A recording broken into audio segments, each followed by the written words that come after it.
So I am super excited to introduce today's presenters. We have with us Jason Young, who is the Executive Director of Community Brain Injury Services. And I had the privilege of working for this organization for almost 9 years. They're located in Richmond, Virginia. Joining Jason, we also have two members of Community Brain Injury Services Clubhouses. We have Jeffrey Butler, who attends the Denby House, and Tim Horton, who is a member of the Mill House. So again, Jason is the Executive Director of Community Brain Injury Services and has been since 2005. He is extremely active and passionate about shaping public policy for persons with brain injury and has served in a variety of leadership capacities with the state and national brain injury community. He has served 2 terms as chair of the Virginia Alliance of Brain Injury Service Providers, 2 terms as a member of the Virginia Brain Injury Council, and was a founding member and inaugural board president for the International Brain Injury Clubhouse Alliance. He's also served as the lead researcher on a project on ABI Clubhouses that evaluates their impacts on neurobehavioral functions and participations. So without further ado, I'm going to turn our time over to Jason, Jeffrey, and Tim to speak on Clubhouse model programs for survivors of brain injury. April, thank you so much for that wonderful introduction, and I'm glad you mentioned your history with us and that we sent you out to West Virginia to spread the good word on brain injury clubhouses.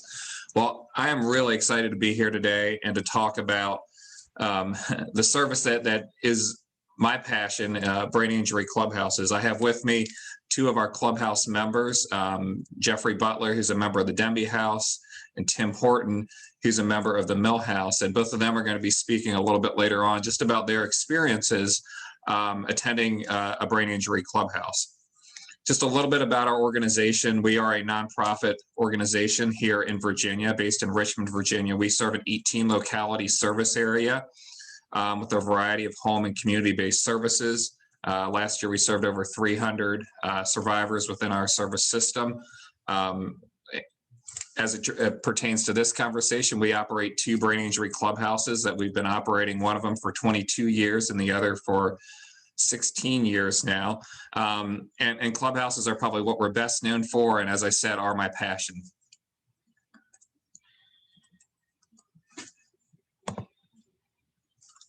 All right.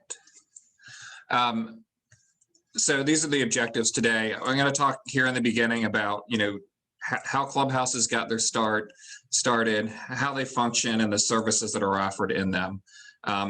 April mentioned that we just finished this large 3+ year research project involving 8 ABI clubhouses and 2 research universities, and we got some fantastic data and understanding as to the impacts that the brain injury clubhouses have on the participants. So I'm going to share some of that with you.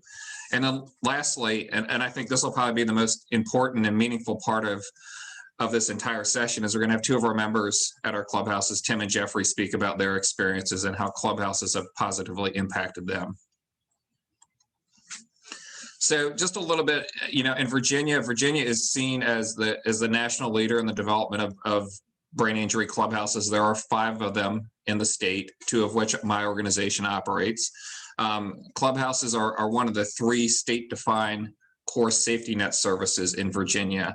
And currently, the Commonwealth of Virginia invests over $1 million annually in the operation of these programs. So this is something that as a state we're very proud of, that we've been able to do this and incorporate our clubhouse model system into kind of our core services that we have available for survivors of brain injury in Virginia. The other entity I wanted to mention is the International Brain Injury Clubhouse Alliance. IBICA is the voice and provide leadership for the ABI clubhouses in operation in the United States as well as in Canada. I have their website at the bottom there. That is a fantastic resource to visit to learn more about the brain injury clubhouses that are members of IBICA, and also just more information on ABI clubhouses. A particular note with IBICA, they have an annual conference. I don't have the exact dates, but it's in September of this year. As is everything now is on Zoom and virtually because of COVID, and that has really opened up our conference. I think we had well over 200 folks at our virtual Zoom conference this past year, and we're going to be doing another virtual conference. So if you're really interested in more detailed information, please come to the IBICA annual conference. There's a wealth of information as well as a wealth of really invested people that are running brain injury clubhouses at that conference. So the clubhouse model, and I could talk for 3-4 hours on the clubhouse. I probably would bore you if I talked that long about it, but I'm going to try to generalize it down into kind of the big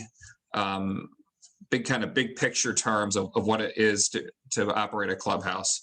First of all, historically, the brain injury community did not invent the clubhouse model. I think most people understand and are familiar with mental health clubhouses that have been in existence now for 6+ decades in serving folks in the mental health community. It's an international model. It's in every continent of the world. Mental health clubhouses exist. I always like to draw the parallel that as to why mental health clubhouses got their start and where we are now kind of as a brain injury community. So clubhouses in the 50s and 60s developed as a client-driven response to deinstitutionalization. So we as a society said, hey, it's no longer okay to lock people up who have mental illness in state mental hospitals. And that, of course, that was a great societal advancement.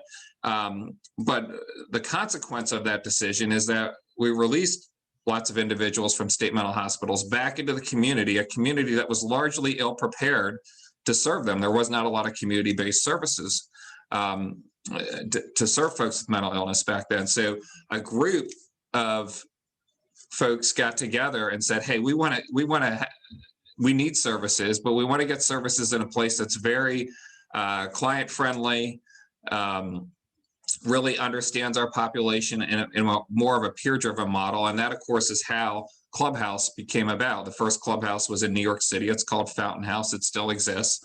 And again, I kind of see a similar thing with brain injury right now as medical technology continues to rise and increase the survivability rates of brain injury.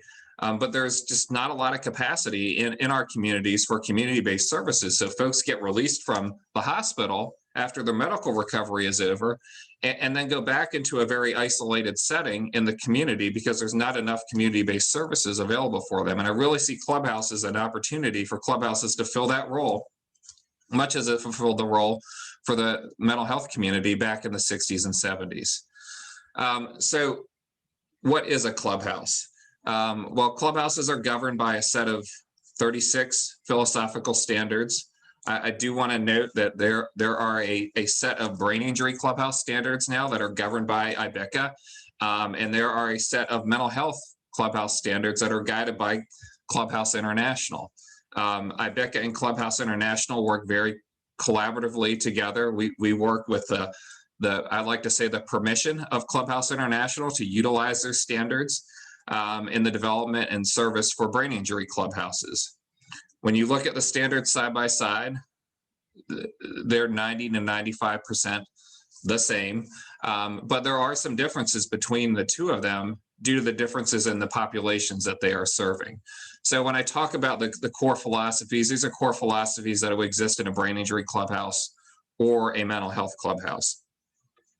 And what I think are kind of, if I gin down Clubhouse, things like the work order day. I'm going to talk about what the work order day here is and how that's goes on at a clubhouse. But what is the work order day? Well, it's probably what most of us on this call do.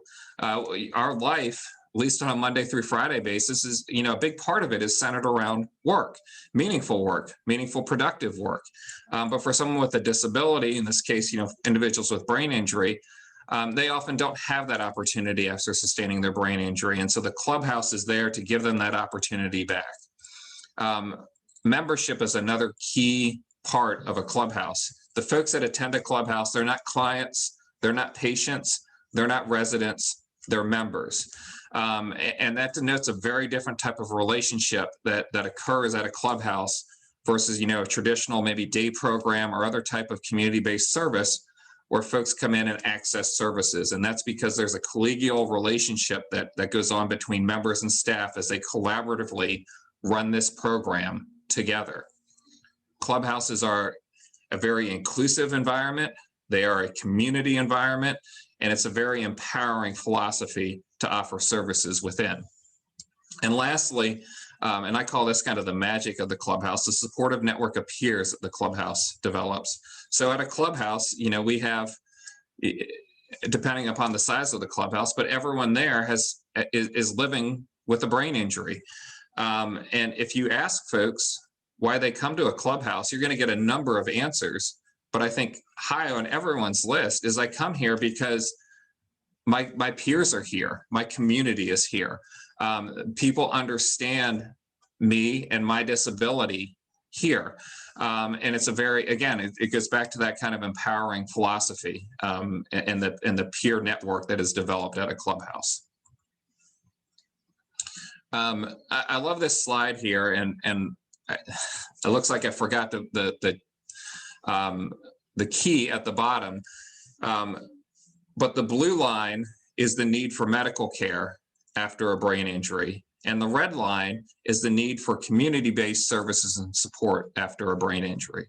And what you see there is that for the community-based services and support, when a person first sustains a brain injury, they're in the hospital and they don't need any community-based services and support. But what you see is immediately upon discharge, the need for community-based level services and support really spikes up, that they need that.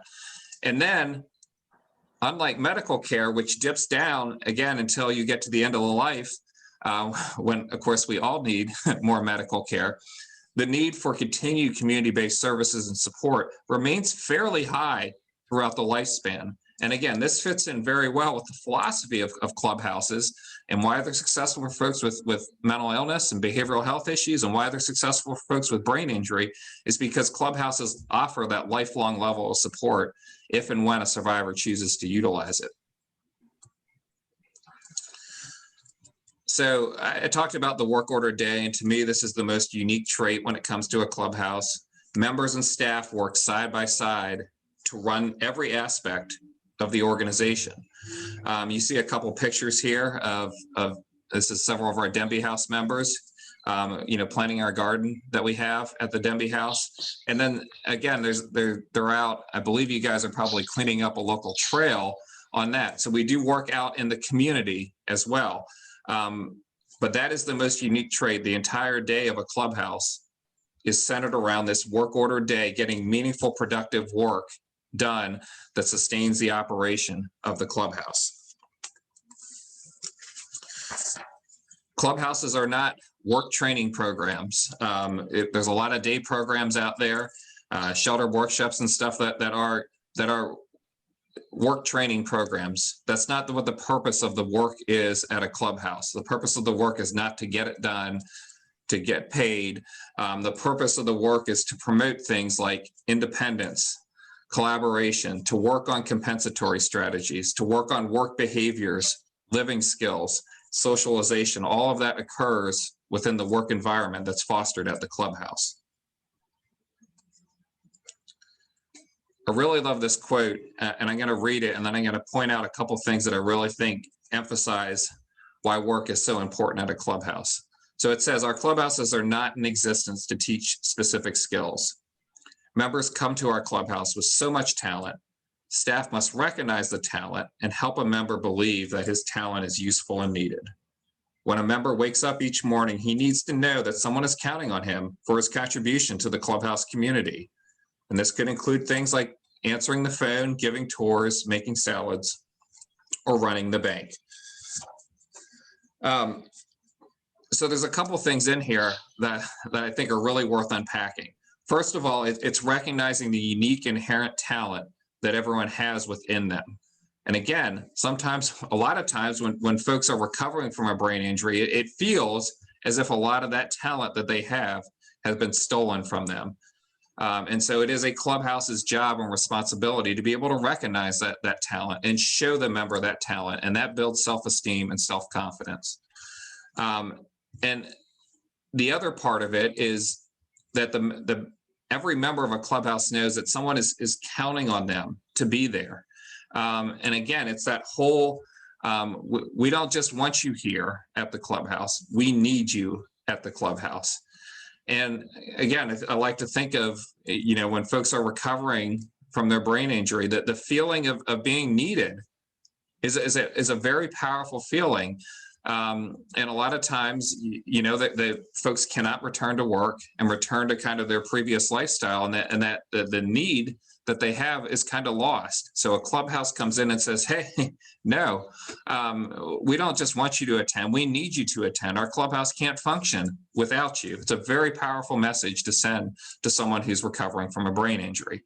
And then lastly, it just lists a couple of the numerous things that you can do at a clubhouse, but just the array of work opportunities that are available at a clubhouse is a wide array. It's an ever expanding array of work that's available for members at a clubhouse.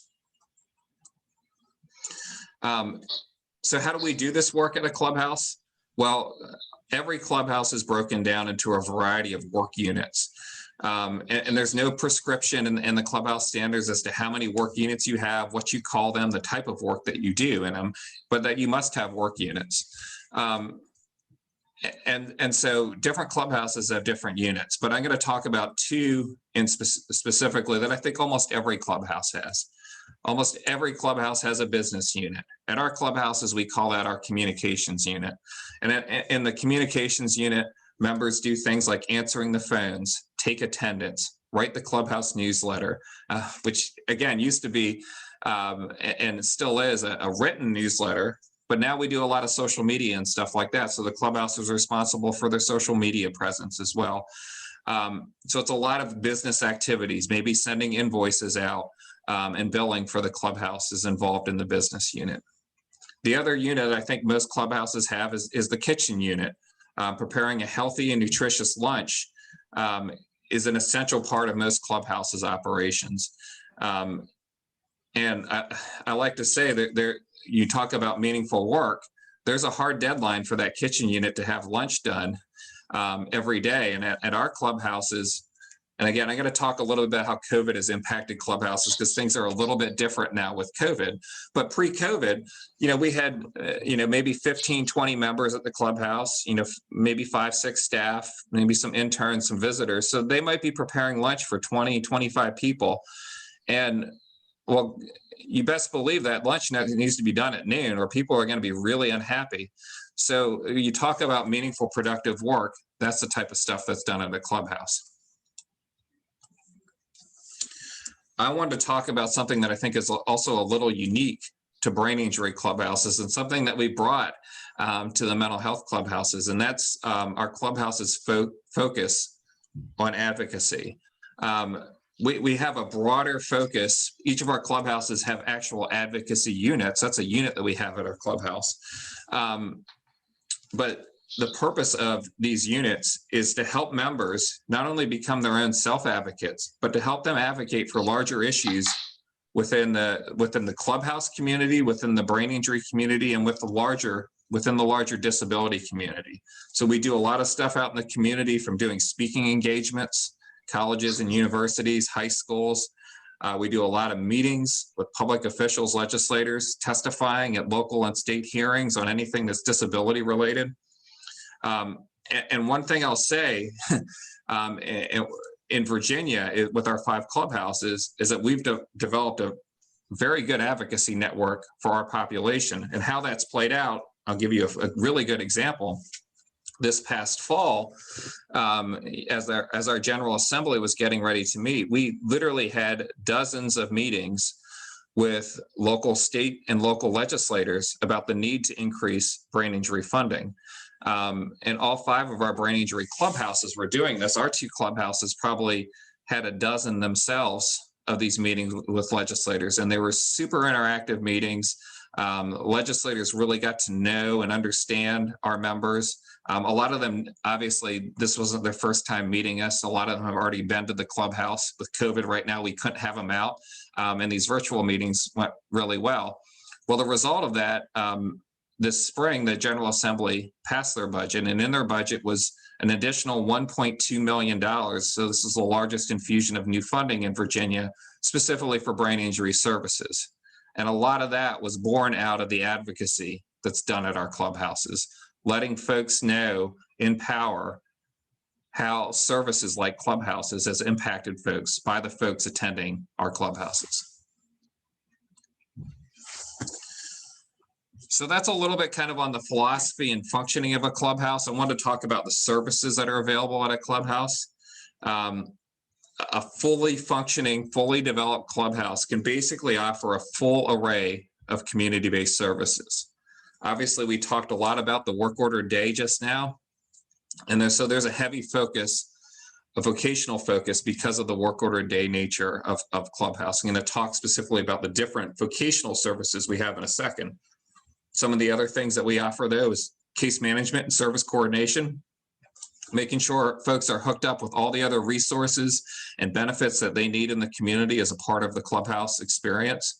Every member, when they come into the program, is assigned to work with one of our staff members who, in addition to helping them develop their own individualized service plan, which is everyone has their own individualized goals and concrete objectives that they're working on while they're at the clubhouse, also helps them with that case management and service coordination piece.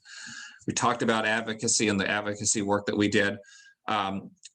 Each clubhouse has a social and recreational programming that they do as well. So we have a monthly, at least a monthly social program that we do. And again, this is a little bit different pre-COVID, and we hope to get back there soon, where we go out and, we go out to eat in the community, we go bowling, we go to the movies, we go to museums, sporting events, any number of things. And of course, again, following with Clubhouse philosophy, the members plan and execute all of these social programs. So they're doing all the planning that goes into having a successful social program. There's a big focus on both life, independent living, and social skills that go on. A lot of the skills that you're learning at the clubhouse are transferable easily to independent and home situations. So, if you're learning to cook again at the clubhouse, then often that goes right along to you being able to maybe cook more independently at home as well. And again, the peer relationships that are developed at clubhouses is simply immeasurable. Our clubhouse members their relationship extends far outside the walls of the clubhouse. And when they come in, it's awesome to hear what folks were doing on the weekend. The clubhouse wasn't going on the weekend, but members were, through their relationships that they developed, were meeting and doing things on their own. And that's again fostered by this clubhouse community and philosophy that we have. Looking strictly at vocational services, everything from the day, just the way the day is structured, for a lot of folks just to come in and be involved in a the daily work of the clubhouse does a lot to increase their endurance. It's always remarkable when folks first start at a clubhouse that they're really tuckered out by the end of the day because they haven't been that engaged and that physically active in a long time. So just getting back involved in the clubhouse day program is oftentimes the first step in a person's successful road back to paid employment, if that's something that they desire. Each of our clubhouses sponsors and promotes both individual and group volunteer placements. Each of our clubhouses, volunteers with things like Meals on Wheels. We do volunteer work at the local VA community, a number of other nonprofits out in the community and community services that we'll volunteer with on a regular basis, as well as setting folks up with their own individual volunteer placements as well as something that we do. Each of our clubhouses has a classroom style program. It's a 20-session classroom style program called the vocational training program that we do and that were developed specifically to administer for persons with brain injury in a brain injury clubhouse.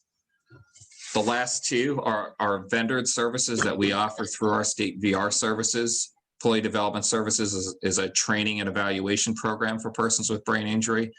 And at the Mill House right now,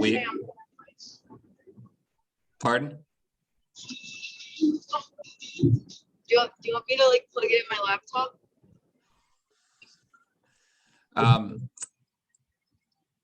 and at the Mill House, we have a job coach that we employ who helps people find and obtain and maintain jobs in the community. And it's nice to see members can see each other progressing through those. And again, it's not necessarily a sequential order that folks have to go through each one of those individually, but it's nice to see when new members come in and they see other members that have maybe been there for a while going out and getting their own jobs in the community, and yet still maintaining some of their clubhouse presence even after they're working. So with these services, what a clubhouse really help you with, obviously, helps you for preparing for obtaining and maintaining a job in the community, independent living skills and life skills, just a fuller community inclusion. I didn't talk a lot about, but just adjustment to their disability, particularly the cognitive and emotional and behavioral manifestations of ABI, and developing a lot of compensatory strategies to help them deal with that. That's not something that's done really well and effectively within our medical rehab. Medical rehab is really good at maybe if someone has a speech issue or someone has some type of hemiparesis, helping them with that. But helping someone with short-term memory issues or maybe some anger management or judgment issues after a brain injury, clubhouses are perfect venues. I like to say they're almost kind of fail-free environments. If sometimes if a person gets angry at a clubhouse, if they did that in the community, there might be some strong repercussions. At the clubhouse, though, oftentimes it's a learning experience. It's something that we can work on and then help the person learn some compensatory strategies, so it's not as big of an issue in the future.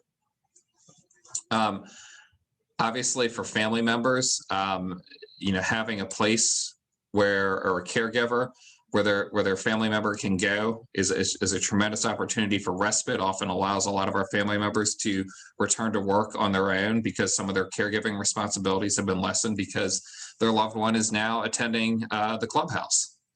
And lastly, I didn't talk a lot about this, but there's a big health and wellness component to all clubhouses. It's something that's probably new in the last 15 years within the clubhouse philosophy. And it started in mental health clubhouses because every study that was out there showed that folks with mental illness lived less than folks without mental illness. And we see, of course, the same thing in brain injury. And a lot of that is due to the chronic illness nature of both disabilities. So promoting and instilling health and wellness activities is important, and it's an important part of the clubhouse. So we do a lot of nutritious meals. We do a lot of exercise. Things of that nature goes on at the clubhouse as well. Just wanted to give you a brief snapshot of what one of our clubhouses kind of looks like, how many people we serve annually, the number of days of service, what our budget looks like, kind of our average daily attendance. Both of our clubhouses have vehicles because, again, the clubhouse extends out the walls. We're doing lots of stuff out in the community while folks are at the clubhouse. And then what our staffing level looks like. So I could do an entire session on what clubhouses have done and look like with COVID, but I'm just going to kind of hit it a little section here. So obviously, when the pandemic first started, almost every clubhouse in the United States, mental health, brain injury, had to close their in-person services. Almost simultaneously, almost every clubhouse developed a virtual service model where we began to provide services over Zoom, Google Hangout, Meetup, Facebook, things of that nature pretty quickly. We had to do a lot of purchasing of technology to make sure every member had access to the virtual services, as well as training for folks who weren't familiar with that technology on how to access and utilize that technology, and making sure that they have reliable Wi-Fi as well. We actually, one of the benefits is that we saw some enhanced engagement of folks that were maybe using the clubhouse a little bit less. Because we brought the clubhouse to them, essentially, we saw some enhanced engagement from them. Most clubhouses, although not all, have reopened in some type of capacity. Ours reopened in July. We currently offer what I call a hybrid level of services. So certainly because of COVID, not all of our members have chosen to return. to Clubhouse. And so for them, we continue to offer the virtual services. But for those who want to attend in person, we've opened up for in-person services. Again, the Clubhouse looks a little bit different than it did pre-COVID. You know, we haven't reopened our kitchens, for instance, yet, although we just had a meeting earlier and we're going to be opening them up probably in the next month or so. And you know, some of the things that we can't do, we used to do before because of COVID and social distancing, you just can't do now at the Clubhouse. But again, I think Clubhouses will be, as the vaccine is becoming more widespread, we'll be reopening even further and opening up those opportunities that COVID kind of took away from us. Okay, and I just want to touch a few minutes now on this research project that we just concluded. And this project was funded by, in Virginia, we have a trust fund called the Commonwealth Neurotrauma Initiative, and it funds both brain injury and spinal cord injury services, as well as research projects on brain injury and spinal cord injuries. So we had a 3-year, $450,000 grant to study the neurobehavioral impacts of attending a Clubhouse. We had two universities that were partners with us on this, University of Massachusetts Medical School and Virginia Commonwealth University. And we had 8 Clubhouse kind of implementation sites where we administered the instruments that we were using to assess, you know, impact, as well as kind of the internal functioning of the Clubhouse. This is the time that it ran. It just ended. We had a little COVID extension. And it is the first peer-reviewed research of the ABI Clubhouse model in probably over 15 years. And we have submitted manuscripts for publication. We're still waiting to hear back from both the journals, but the Journal of Brain Injury and the Journal of Head Trauma Rehabilitation. We had 2 main objectives with this research. The UMass angle of things was to take this instrument that UMass had already developed called the Clubhouse Profile Questionnaire, CPQ for short, which they've been using for several decades now to collect this large and ever-growing annual data set on mental health clubhouses. And so what we wanted to do with that is we wanted to create that data set to see what brain injury clubhouses look like. So we took the mental health CPQ, we modified it to make it to hit some of the nuances that brain injury clubhouses, and then we began to administer this brain injury CPQ at the 8 test sites. And I'm going to share some of the results with that in a second. And the second one, and this is the one that really got me excited, was the impact of attending a Clubhouse had on folks. And our hypothesis, of course, is what we see anecdotally all the time in Clubhouse is that if you come to a Clubhouse, you're going to have more independence, you're going to have more safety, and you're going to have a higher quality of life. And you can see our instrument that we used, which was a combo instrument. The instrument to administer it took about 2 hours for administration. So it was a fairly complex and long instrument to administer. So I'm going to look at, just share some of the data from the first, the CPQ thing. I'm not going to go through all of this, but I wanted to highlight kind of down at the bottom what the budgets look like in clubhouses. Again, around a $350,000 budget for the Virginia clubhouses. The CNI wanted us to compare Virginia and non-Virginia, so that's why things are broken out this way. A little bit higher outside of Virginia, but we had one freestanding clubhouse in there that wasn't with an auspice agency, and they had a much higher budget. And then you kind of look at the cost per year and cost per day, around $10,000 per year per person, or about $86 a day. Staffing, you know, most clubhouses have between 4 and 7 full-time staff at the clubhouse, and you can look at the kind of the member to staff ratio. It's about 7 to 10 to 1. Much less at mental health clubhouses, we have staff identifying as consumers. Mental health clubhouses, it's very common for folks who have mental illness to be staff at the clubhouse. It's not nearly as common at brain injury clubhouses for that to occur. And then how are clubhouses funded? Obviously in Virginia, our state government, our state and some of our local governments fund clubhouse, and you see that represented. But other states have taken different approaches. Virginia is kind of unique in that way. Some of the states run it off if they have a brain injury Medicaid waiver, run their clubhouses through that. Some places use other fee-for-service, work comp in particular, and private pay to run their clubhouses. And other states, their clubhouses rely on charitable gifts, grants, donation, and fundraising to operate. We had a whole array of slides, and I don't have time to share with all of them as to the makeup of the folks that attend the clubhouse. I pulled this one out though, and it shows the length of injury for the active members of the clubhouse. And what I like it to show, again, is that whole lifelong, how we're supporting people. Not too many people are served within the first year at a clubhouse. But after that, it's a fairly equal distribution between folks that have had their injuries more recent and folks who are living with their injury for a very long time. And then lastly, the neurobehavioral impacts part of it, the VCU part of it, if you will. So we studied a total of 76 clubhouse members. We only were able to study in this 3-year window folks that were newly enrolling at Clubhouse. So we did a baseline on them, and then 6 to 9 months post, we did a follow-up survey on them. So you can see we were able to catch 76 and 49 of those 76 at the follow-up.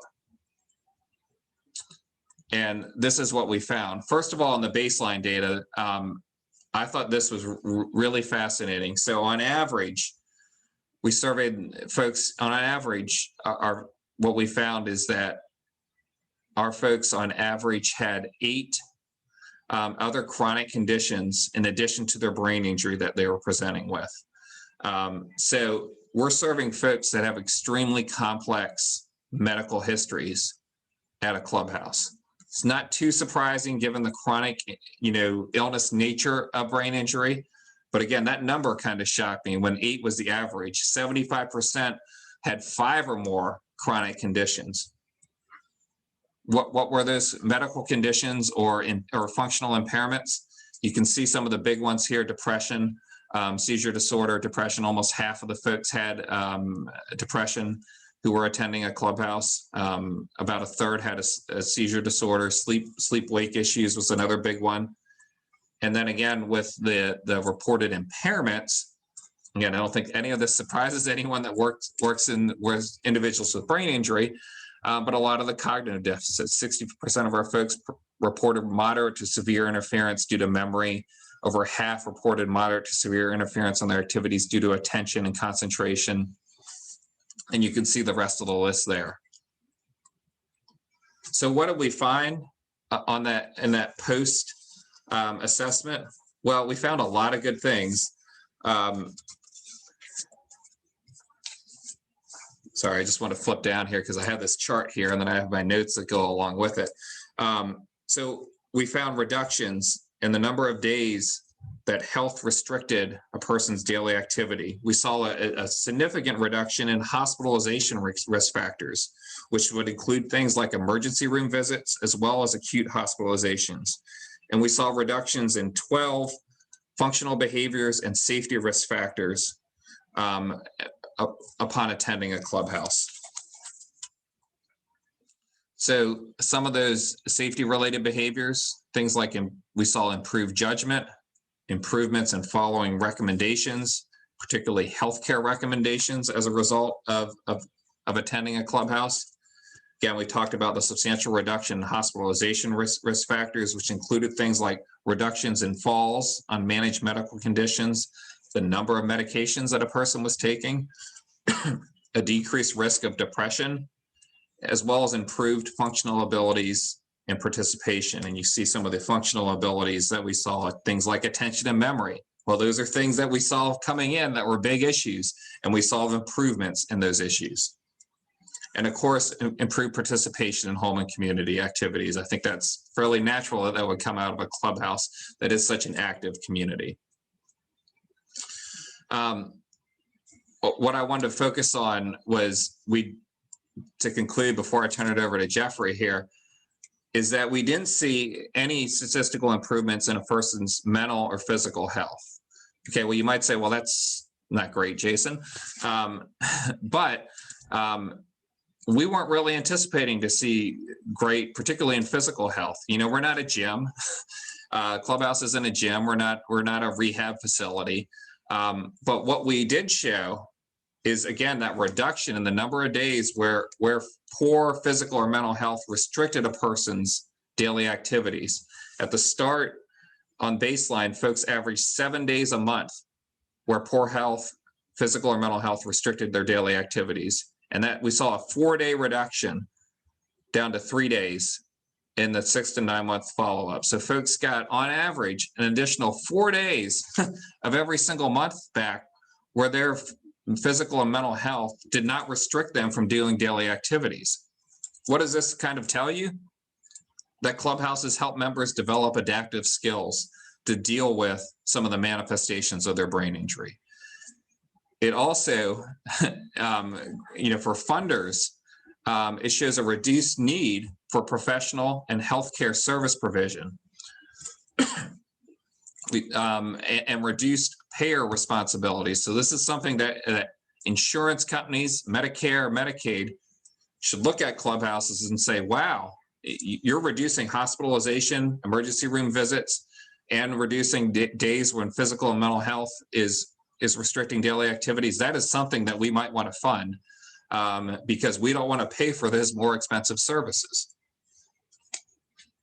So I know I've talked a lot, and I know we have about 15 minutes left, and I want to leave time for questions.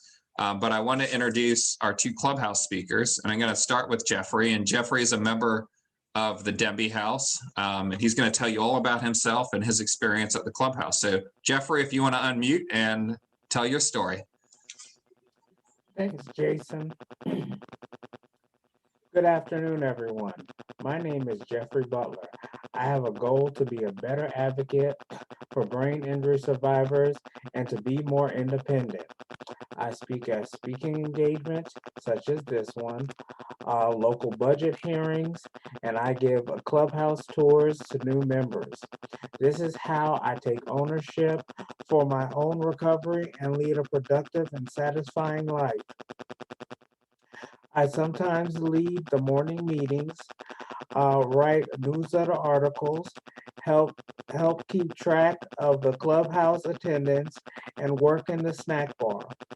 Because of the Denby House, I have been able to develop new skills. And all in all, I have been able to take on a teacher role. I love working side by side with others and teaching people how to do things. That is the beauty of a brain injury clubhouse. Members helping members. We all work together to keep the clubhouse up and running. I love developing my leadership skills. Being at the Denby House has progressed my recovery further than what I thought possible. And at the clubhouse, I work in the communications unit and advocacy and outreach. I've learned life skills and vocational skills. I enjoy working in the club communications unit because it allows me to practice employment skills similar to working at a job. I've learned customer service skills by signing up to be the receptionist and snack bar clerk. I've increased my computer skills by signing up to write newsletter articles and enter attendance in the database and typing the morning meeting notes. And I also enjoy attending the clubhouse socials as it allows me to socialize and make friends. In the advocacy and outreach unit, I am able to advocate for other brain injury survivors and educate people on brain injury. I use my voice to tell my personal testimony and bring awareness to this silent epidemic. This is how attending the clubhouse has helped me in my recovery process and regain skills to reconnect with my community. The clubhouse model is all about working side by side. Members and staff are equal, and we all work together to keep the clubhouse up and running. One of the ways I help with this is by giving tours. Tours are given to potential new members, family members, visitors, delegates, and congressmen and women. I enjoy it, and it allows me to show what the Denby House can do. I get to explain the purpose of the workflow that we call the work order day. We all get to develop our social and vocational skills while regaining our independence. People come not only to recover, but for friendships. The Denby House is much more than a day program for people with brain injuries.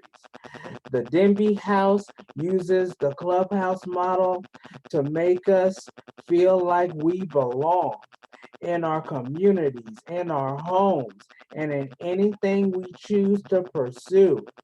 Because of the Denby House and the clubhouse model, I get to take control of my recovery and have a lot of fun doing it.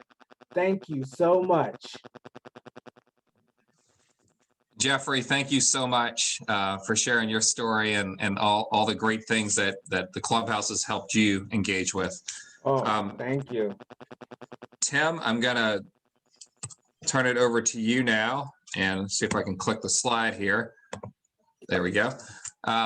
Great. Tim is a member of our other clubhouse program in Richmond, the Mill House. And so, Tim, I'm going to let you tell your story now. Okay, great. Thank you, Jason. And thanks everyone for attending.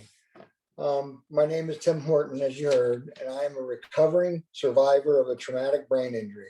On July 25th of 2014, I suffered a carotid artery dissection resulting in a massive stroke. After over 2 months of hospital and rehab, I learned to walk again. Upon discharge, I was still in a wheelchair, but I was determined I wasn't going to be in the wheelchair for the rest of my life. So I pushed myself, and eventually I was able to develop enough confidence in my balance to put the wheelchair away, and I haven't looked back. I remember one of the first feelings I got when I got home from the hospital was fear. What do I do now? TBIs wreak havoc on your psyche, on your confidence, and on your mental state. Anxiety and depression are other side effects of TBIs. The Mill House has helped me to overcome a lot of these feelings and helped me feel like I have a purpose in life. The Mill House also allowed me to meet others who are experiencing similar feelings. It provides us with a safe, secure club environment where we can gather and share our recovery experiences, learn about resources, discuss coping strategies, and develop friendships. At the same time, it provides us with experiences that will help us return to a life where we can be more independent. Thank you very much. Tim, thank you so much. Yep. Really appreciate both you and Jeffrey being a part of this and sharing your stories. I wanted to, April, I don't know, I've been looking at the chat a little bit, but I wasn't able to keep track of it all to see if there's any questions that anyone had for us. I'd love to be able to answer some questions. Yes, so actually, I just want to first say to Jeffrey and Tim, we're getting a bunch of positive comments to both of you. Everybody's saying thank you for sharing your story. You have inspiring stories. Thank you for sharing. Great presentation. Way to go. So thank you guys for coming and being willing to share your story of your brain injuries and your recovery with us, as well as your experience at the clubhouse. If you have any questions, guys, and you want to put them in the chat, go ahead or feel free to unmute. I know I did get one question. Someone was wondering, how do you decide the location for a clubhouse model program? So that's a great question. And I don't know where everyone's located, but I know West Virginia obviously has a lot more rural locations. Clubhouses generally work better in more urban situations because obviously one of the things you have to figure out is you have enough people and they have to be able to get to the clubhouse. So most of our folks, because we're in more urban areas, can take paratransit there. And we centrally locate our clubhouses within that. So it's accessible to the widest kind of concentration of folks that we have, making sure things on the bus line, things of that nature. Now, I will say there are a lot of mental health clubhouses that exist in rural localities, but a lot of mental health clubhouses also are able to provide their own transportation. They have their own clubhouse vans to pick people up and take people to the clubhouse. I don't think there's any brain injury clubhouse currently in operation that is able to provide their own transportation like a lot of larger mental health clubhouses are able to do. There's another question, Jason. They were just wondering what states currently have brain injury clubhouses. I know there are plenty. Yeah, I don't know if I'm going to be able to name them all off the top of my head. That would be like a quiz that I'd probably fail. But they're here, obviously, in Virginia. Pennsylvania has a few, New Jersey, Massachusetts. As a result of their class action lawsuit, they actually have a number that's going to be coming on board. They might try to rival Virginia a little bit. New Hampshire, Georgia, Florida, down in Iowa. Texas, Iowa, yes, Iowa, Illinois. Mm-hmm. And there could be other brain injury clubhouses that are out there. There's about 18 that have chosen to become members of IBICA and follow and dedicate themselves to following a standard-based model program. And just as reference, there's about 330 model-based mental health clubhouses as of last count that I've heard of in operation around the world. There are many more programs that call themselves clubhouses within the mental health world that maybe don't become accredited and follow the model-based standards 100% to the T as the model-based standards clubhouses do. And I dropped a link in the chat for the International Brain Injury Clubhouse Alliance, so you can feel free to check out the website. And they also have a section where you can find where clubhouses are located in the US. And I know that I'm not supposed to be presenting right now, but I just wanted to say too, because I'm on the board of IBICA right now, that we're about to be redoing the contact list for the research, so that, you know, if you're interested in getting updates on the research and when those journal articles are coming out or anything like that, if you visit the website, they also have a sign-up link for ongoing communication, so that you can be involved and know when new clubhouses are opening and just know more about the clubhouse movement. Thanks, Justin. Yeah, and we will we're developing a public policy tip sheet on our research findings as well. That'll be a little bit more user-friendly than our final reports and our research manuscripts will be. And that should probably be available in the next month or so. It's up at UMass in their print shop as we speak, getting modifications done to it as well. And I'm happy to send that out as well. And that will also post that on the IBICA website when it's ready to go too. Jason, for my own curiosity, are there tips or like starting points for a state that does not have a brain injury clubhouse program, but might be interested in starting one? So First of all, IBICA has a new clubhouse development program that we do in concert with Clubhouse International. So Clubhouse International has a clubhouse in Indiana that regularly brings folks out to that clubhouse to do what they call new clubhouse development training. To register for that, you just can't just sign up and show up. They need to show, you need to have they have a number of steps you have to go through to get access to that. But probably the most important one is to having a key group of committed people who are able to come together to work to fully develop the clubhouse.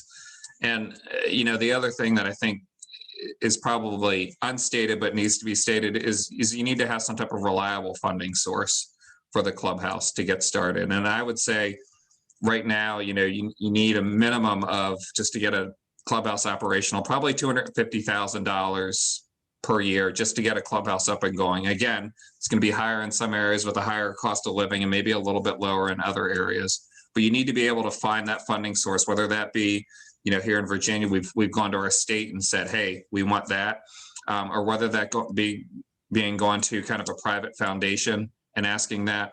And there's been a couple rehab hospitals and hospital systems that have developed brain injury clubhouses or are interested in developing clubhouse services as an extension of their hospital system. And so that's another way to go about it.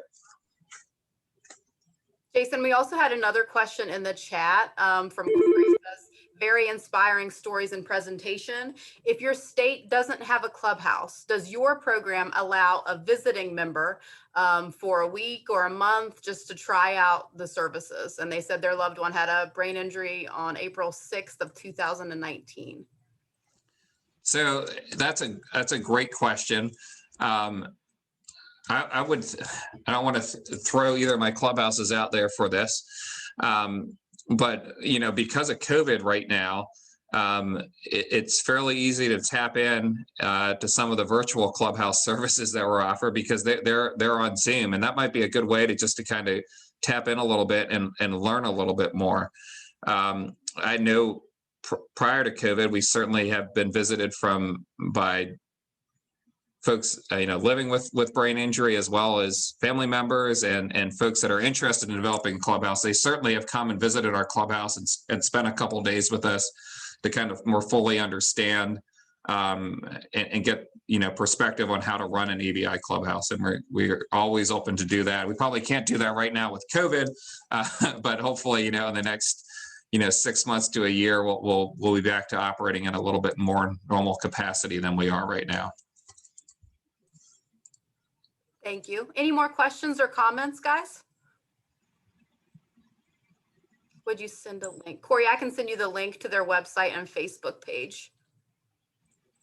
Before we wrap up, I'm just going to share a poll if everyone can take just a minute to complete this for us. It's just 4 questions asking how you felt about today's session. And I'm going to go ahead and launch that right now. And I'm going to share CBIS's website and Facebook page in the chat. Thank you, April. I was pumping out IBICA's website there and failed to mention our own, but you can certainly learn a lot about our clubhouses if you go to our website as well. And you can also follow we have a Community Brain Injury Services Facebook page, and then each of the clubhouses has their own Millhouse and Denby House. And those are great follows. They put out a lot of good information, both on the clubhouse, as well as good information just on brain injury related issues and awareness.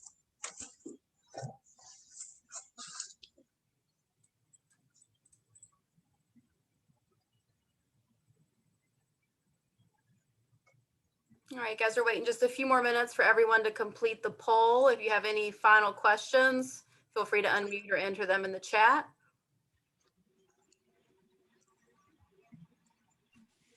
Yes, I have a question for Jason. Jason, you had mentioned earlier that after COVID, we may be able to open the kitchen unit back open. Is that something you foresee happening? Well, Tim, ironically, just before this, Joe, Jessica, and Claire and I met to talk about the next steps we're going to be taking. Yeah, we're going to be looking in sometime in May doing a kind of a gradual reopening, if you will, of the kitchen to kind of get things rolling again. One of the things I didn't mention to everyone that I'll just mention is both of our clubhouses hosted vaccination clinics for our members, their family members in our communities. And it was, gosh, they were so successful. We had 120 vaccines at each clubhouse that were administered.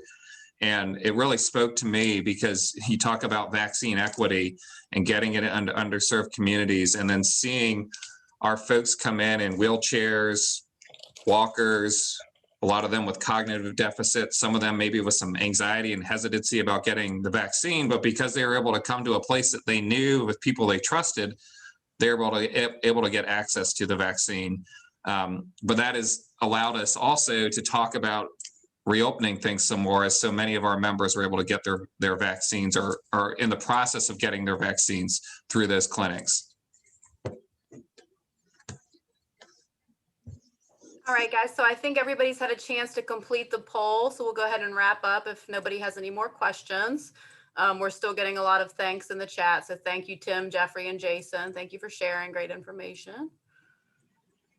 All right, good to see you guys again. I was excited that you could present today, so thank you for coming. Thank you very much. Thank you.